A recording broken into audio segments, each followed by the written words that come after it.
जय हिंद।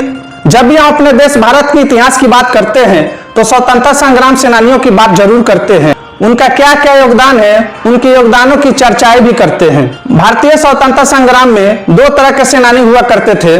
पहला सेनानी जो अंग्रेजों का अत्याचार का जवाब उन्हीं की तरह यानी उन्हीं की भाषा में खून खराबा करके देना चाहते थे, जैसे चंद्रशेखर आजाद, सरदार भगत सिंह और भी थे।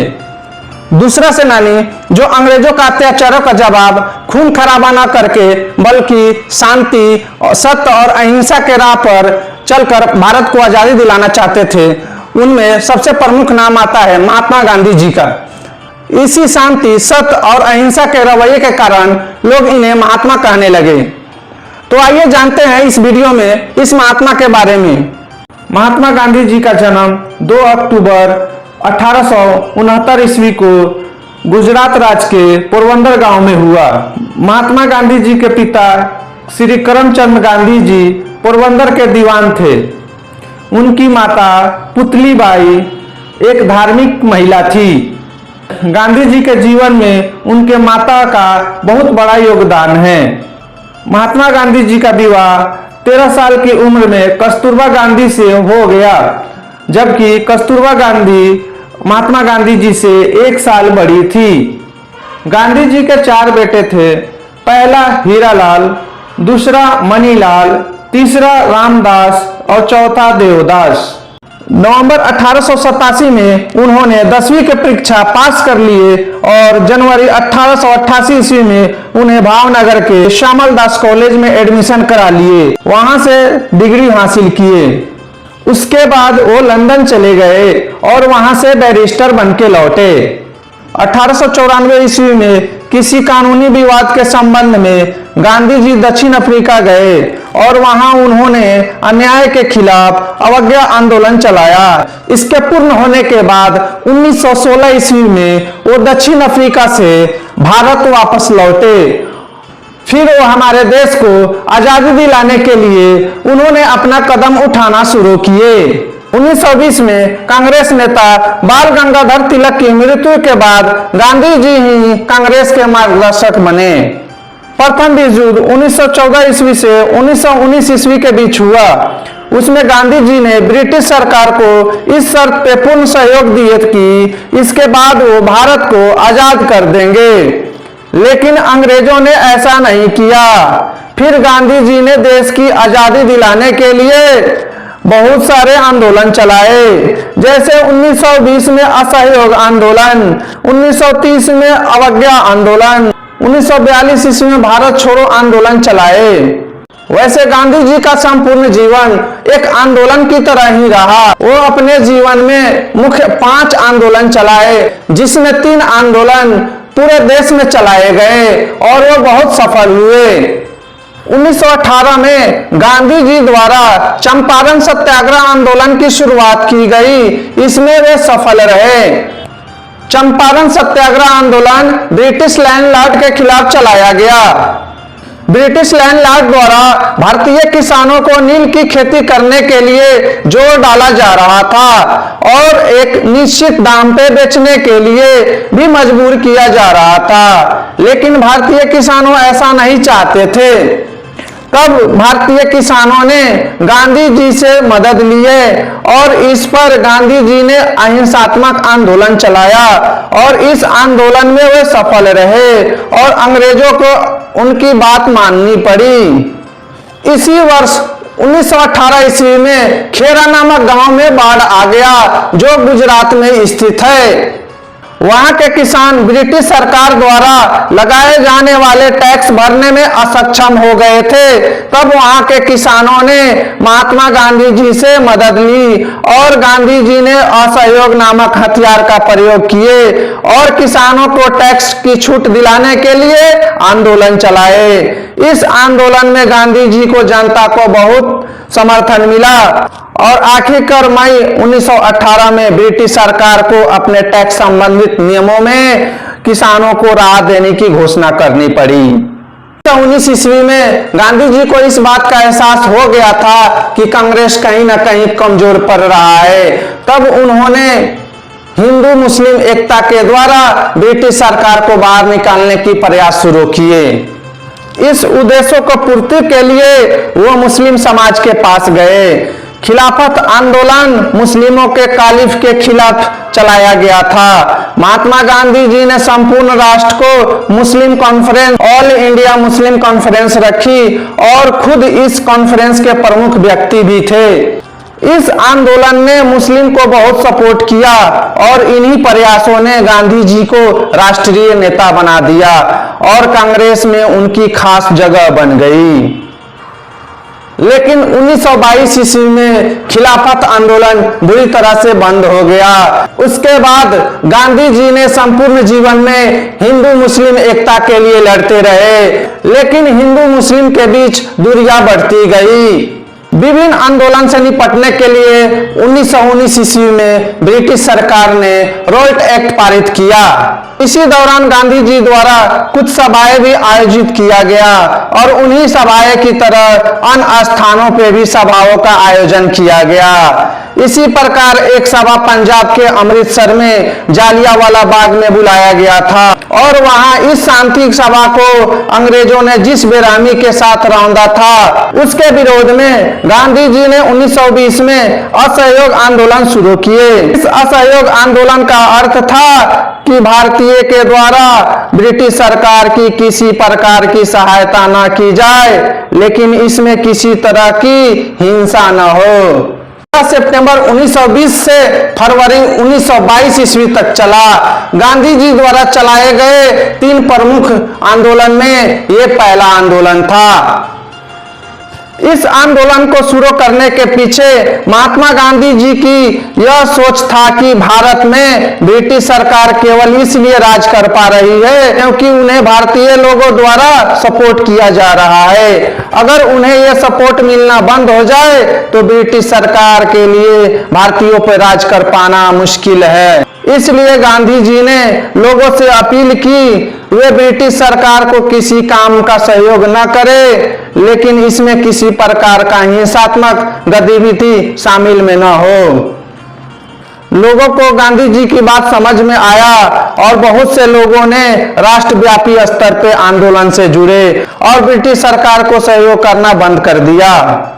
इसके बाद लोगों ने सरकारी नौकरियां, कार्यालय आदि छोड़ दिए, अपने बच्चों को स्कूल और कॉलेजों से निकाल लिए। हर वो प्रयास किए जिसमें ब्रिटिश सरकार को कोई मदद ना मिले। लेकिन बहुत से लोग गरीबी और अनपढ़ होने की स्थिति में आ गए, लेकिन फिर भी लोग अपने देश की आजादी के लिए सहते रहे। उस समय ऐसा माहौल हो गया था कि शायद हमें तभी आजादी मिल पाता, लेकिन आंदोलन की चरम स्थिति पर गांधी जी ने चौरा चौरी नामक स्थान पर हुए घटना के कारण इस आंदोलन को समाप्त करने का निर्णय ले लिए, क्योंकि असहयोग आंदोलन संपूर्ण देश में अहिंसात्मक तरीके से चलाया जा रहा था। इस दौरान उत्तर प्रदेश राज्य के चौरा चौरी नामक स्थान पर जब कुछ लोग शांतिपूर्वक तरीके से रैली निकाल रहे थे, तब अंग्रेजी सैनिकों ने उन पे गोलियां चला दी और कुछ लोगों की इसमें मौत भी हो गया।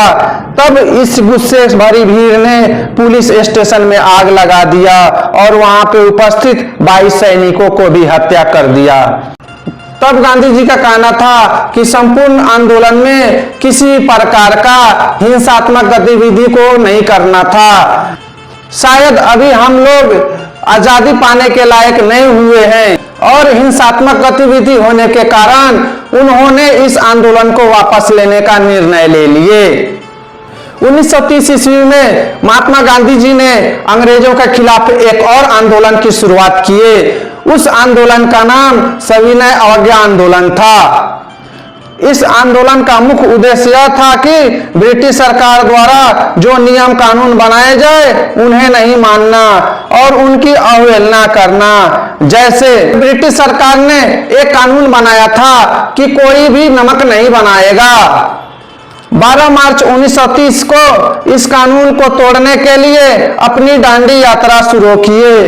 गांधी जी डांडी नामक स्थान पर पहुंचे और वहां जाकर नमक बनाए थे।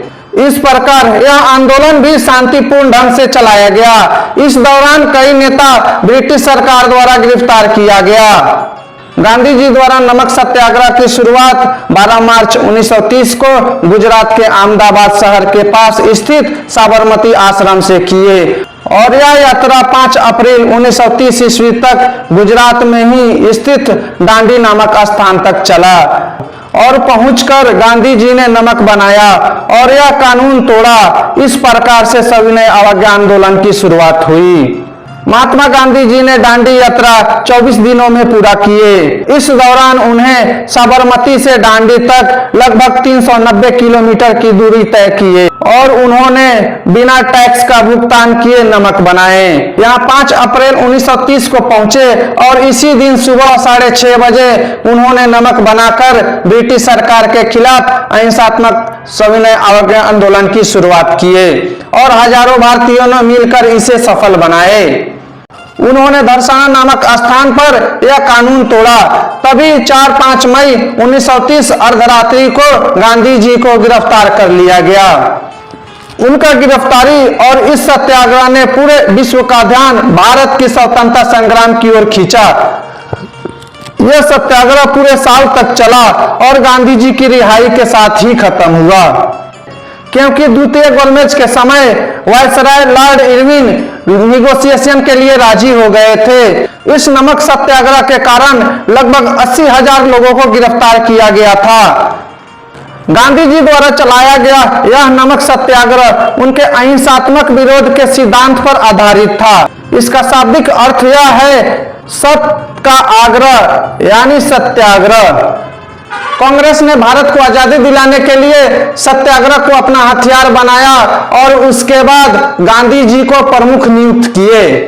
भारत छोड़ो आंदोलन की शुरुआत महात्मा गांधी जी ने अगस्त 1942 ईस्वी में किया, लेकिन इसके संचालन में हुई गलतियों के कारण यह आंदोलन जल्दी से धराशायी हो गया, यानी यह आंदोलन सफल नहीं हो सका। दरअसल असफल होने का कई कारण थे, जैसे यह आंदोलन संपूर्ण देश में एक साथ शुरू नहीं हुआ। इसके अलावा बहुत से भारतीयों को लग रहा था कि स्वतंत्रता संग्राम चरम पर है और अब हमें आजादी मिल ही जाएगी। इस सोच ने आंदोलन को कमजोर कर दिया, लेकिन इस आंदोलन से ब्रिटिश सरकार को यह एहसास हो गया कि अब उनका भारत में शासन नहीं चल सकता।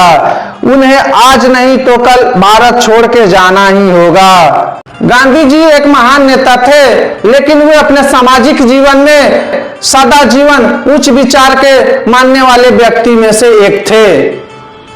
उनके इसी स्वभाव के कारण उन्हें लोग महात्मा कहने लगे। गांधी जी प्रजातंत्र के बड़े समर्थक थे। उनके 2 हथियार थे, सत्य और अहिंसा। इन्हीं हथियारों के बल पर उन्होंने भारत को अंग्रेजों से आजाद कराया। गांधी जी का व्यक्तित्व कुछ ऐसा था कि उनसे मिलने पर हर कोई उनसे बहुत प्रभावित हो जाता था। महात्मा गांधी जी को भारतीय सरकार ने राष्ट्रपिता का खिताब नहीं दिया, बल्कि एक सभा के दौरान सुभाष चंद्र बोस ने महात्मा गांधी जी को राष्ट्रपिता कहकर संबोधित किए। 30 जनवरी 1948 को नाथूराम गोडसे द्वारा गोली मारकर महात्मा गांधी जी का हत्या कर दिया गया। उन्हें 3 गोलियां मारी गई। उनके मुंह से अंतिम शब्द निकले, हे राम। गांधी जी के मृत्यु के बाद दिल्ली राजघाट पर उनका समाधि स्थल बनाया गया। महात्मा गांधी जी 79 साल की उम्र में वे सभी देशवासियों को अलविदा कहकर चले गए। गांधी जी की मृत्यु पर एक अंग्रेजी ऑफिसर ने कहा, जिस गांधी को हमने कई वर्षों तक कुछ नहीं होने दिया, ताकि भारत में जो हमारे खिलाफ माहौल है वो और न बिगड़ जाए, उस गांधी को आजाद भारत 1 वर्ष भी जीवित नहीं रख सका। गांधी जी स्वदेशी आंदोलन भी चलाए, जिसमें उन्होंने सभी लोगों को विदेशी वस्तुओं का बहिष्कार करने की मांग किए और फिर स्वदेशी कपड़े के लिए खुद चरखा चलाए और कपड़ा भी बनाए। गांधी जी ने देश विदेश में कुछ आश्रमों का स्थापना भी किए।